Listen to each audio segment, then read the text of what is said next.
बिस्मिल्लाहिर्रहमानिर्रहीम। Mathematics 9th AJK 2026 Mirpur board का जो पेपर बन रहा है, इसमें लॉन्ग क्वेश्चन इंपॉर्टेंट का जो है वो गेस दिया जा रहा है, जिसमें कुछ कम्बिनेशन इस तरह लिखा हुआ है कि जो आपका फर्स्ट लॉन्ग होगा वो 4.6 और इसके साथ जो कम्बिनेशन होगा वो 7.4 से। लॉन्ग सेकंड क्वेश्चन जो होगा 6.3 से और इसके साथ कम्बिनेशन होगा 7.3 से।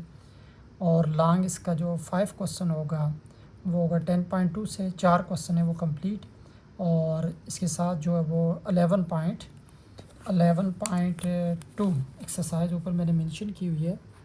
11.2 का 2 टॉपिक करने, मीडियन एंड मॉड। अब इसमें क्वेश्चन नंबर भी मैंने मेंशन किए हुए, जिस तरह 4.5 का जो क्वेश्चन नंबर है 7, 8 और 6, 7, 8 और एक्सरसाइज 6.3 का क्वेश्चन नंबर 7, 8, 9, 10। एक्सरसाइज जो आपकी 7.3 आ रही है, इसके जस्ट 2 क्वेश्चन करने, ए करने साइड्स, अल्टीट्यूड और मीडियम्स और साथ इसकी स्लोप इंटरसेप्ट फॉर्म जो इक्वेशंस की हैं। और 7.4 का इंटीरियर एंगल जो ट्राइंगल की कैलकुलेट करना, सिर्फ क्वेश्चन नंबर 4 करना है। 10.2 का कंप्लीट जो आपके angle by sector, altitude, perpendicular by sector and medians. और 11.2 का मीडियन एंड मोड।